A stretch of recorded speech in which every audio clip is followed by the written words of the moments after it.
what I would hope Amazon's legacy would be is Earth's most customer-centric company. What we have always wanted to do is raise the standard for what it means to be customer-centric to such a degree that other organizations, whether they be other companies or whether they be hospitals or government agencies, whatever the organization is, they should look at Amazon as a role model and say, how can we be as customer-centric as Amazon? Even competitors, I imagine, right? Hopefully competitors as well. But if we could make, if that could be our legacy, that we kind of raise the general idea of what it means to be customer-centric, that would be a huge accomplishment. It would be accomplishing a mission that's much bigger than ourselves. Harvard Business Review called you recently the most successful living CEO. Steve Jobs obviously was listed as well. What does that mean to you as you consider your own leadership style? Well, I think if you look at the big ideas at Amazon, what we're really focused on is thinking long-term, putting the customer at the center of our universe, and inventing. Those are the three big ideas, and they work well together. I don't think that you can invent on behalf of customers unless you're willing to think long-term, because a lot of invention doesn't work. If you're going to invent, it means you're going to experiment, and if you're going to experiment, it means you're going to fail, and if you're going to fail, you have to think long-term.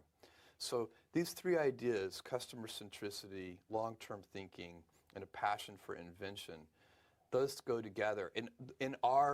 That's kind of the Amazon cocktail. That's how we do it, and by the way, we have a lot of fun doing it that way.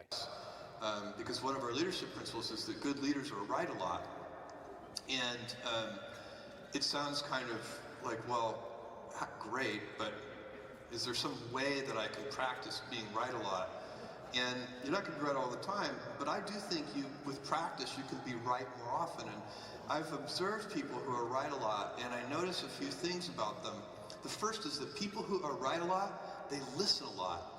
And people who are right a lot change their mind a lot. And people who are right a lot, they seek to disconfirm their most profoundly held convictions, which is very unnatural for humans. So humans mostly, as we go about life, we're very selective in the evidence that we let seep into us. And we like to observe the evidence that confirms our pre-existing beliefs. And people who are right a lot work very hard to do that unnatural thing of trying to disconfirm their beliefs. And by the way, changing your mind a lot is so important. You should never let anybody trap you with anything you've said in the past, because that is life is complicated, the world is complicated, and sometimes you get new data. And when you get new data, you should change your mind. By the way, sometimes you don't get new data, and you just reanalyze the situation, and you realize it's more complicated than you initially thought it was, and you change your mind. This is something, it's frustrating to watch, and I will not get into politics here tonight, but it's frustrating to watch politicians because they're almost not allowed to change their mind. As soon as they change their mind, they get accused of being flip-floppers. When reality is, anybody who doesn't change their mind a lot is dramatically underestimating the complexity of the world that we live in. Yeah, well, two pizza teams is something that we've been preaching at Amazon almost from the very beginning, and it's a simple idea, which is no team should be so large that it cannot be fed with just two pizzas. And so obviously to do great things you need big teams, but you need to subdivide them. And the reason that it's so helpful is because there's a natural, we humans grew up around campfires and telling each other stories, and you're sitting at tables tonight that have about 10 people at each table. 10 people, maybe 12 people, is the perfect size to have a natural human coordination without a lot of structure. And if you want to have a big group of 100 people or 500 people organized, you have to have a lot of structure to make that work. And so if you can arrange to do big things with a multitude of small teams, and that takes a lot of effort to organize that way, but if you can figure that out, the communication on those small teams will be very natural and easy. And then 6-page memos in lieu of PowerPoints. Many, many years ago now, we outlawed PowerPoint presentations at Amazon were probably the smartest thing we ever did.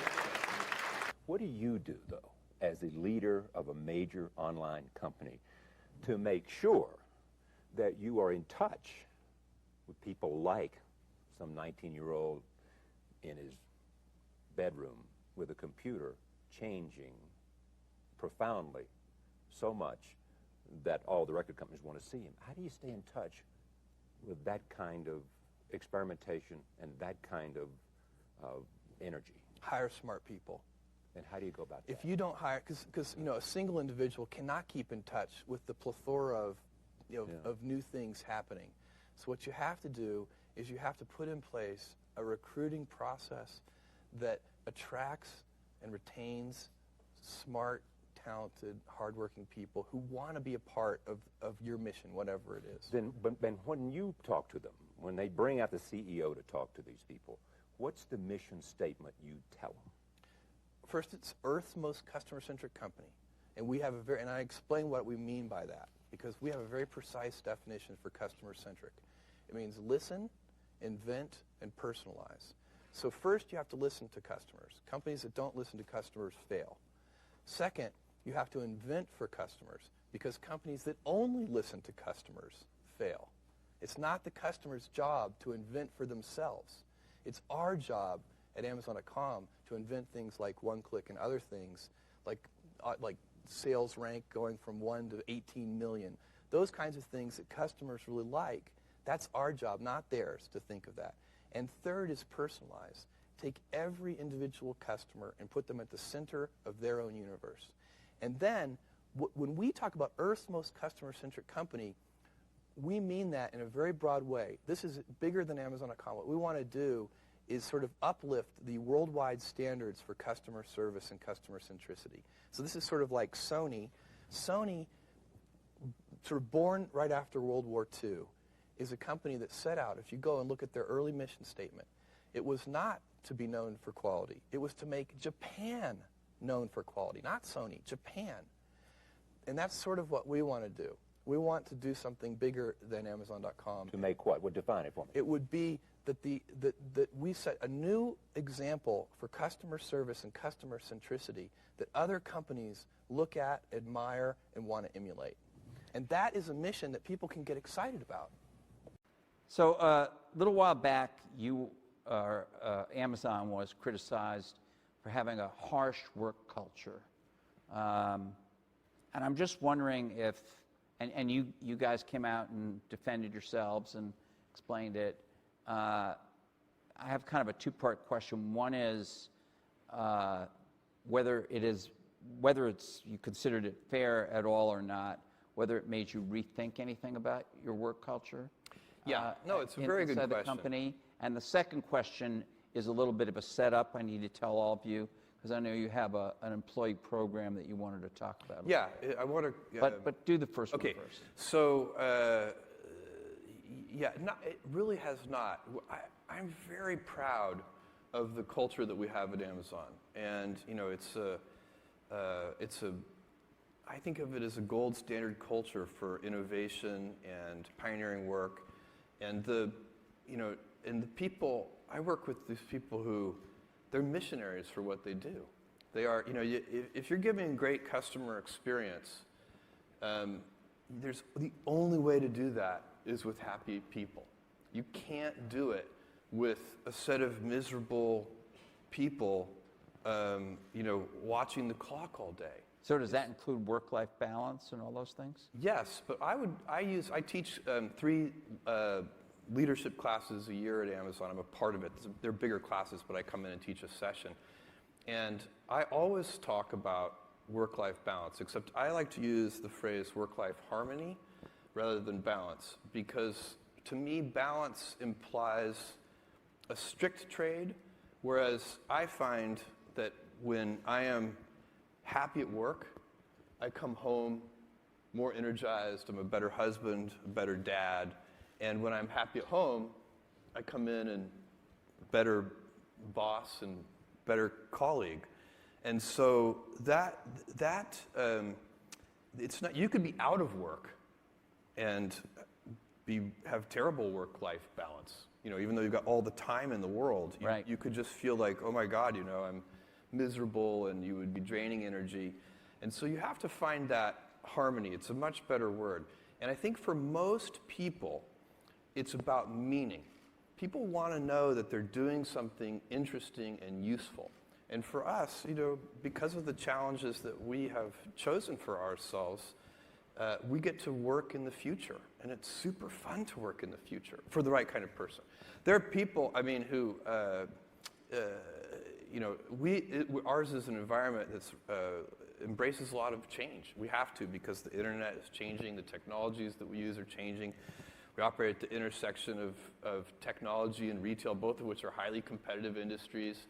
But it's a really, for somebody who hated change, I imagine high tech would be a pretty bad career. It would be very tough, and there are much more stable industries. And so they should probably choose one of those more stable industries with less change, and they'd probably be happier there. That industry would be tough for me. So we're not all the same. And for me, a job that, for me, the job that would be the hard would be insurance claims adjuster, something, where I had the same job every day and it didn't change frequently. That would be hard. I'd do it, and I'd do it at a high quality level, but I wouldn't like it. And a lot of them have iPads now. Okay, even so. I'm just saying, there's a little change there. Okay. Okay. Pretty soon they'll have machine learning too. Again, one of my jobs as the leader of Amazon is to encourage people to be bold.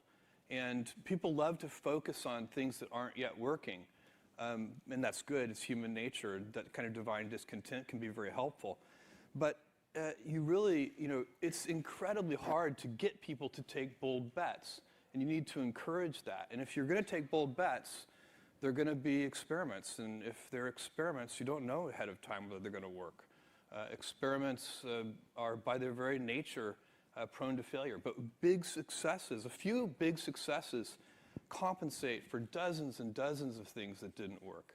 So, bold bets, AWS, Kindle, Amazon Prime, our third-party seller business, all of those things are examples of bold bets that did work, and they pay for a lot of experiments. I've made billions of dollars of failures at Amazon.com, literally billions of dollars of failures.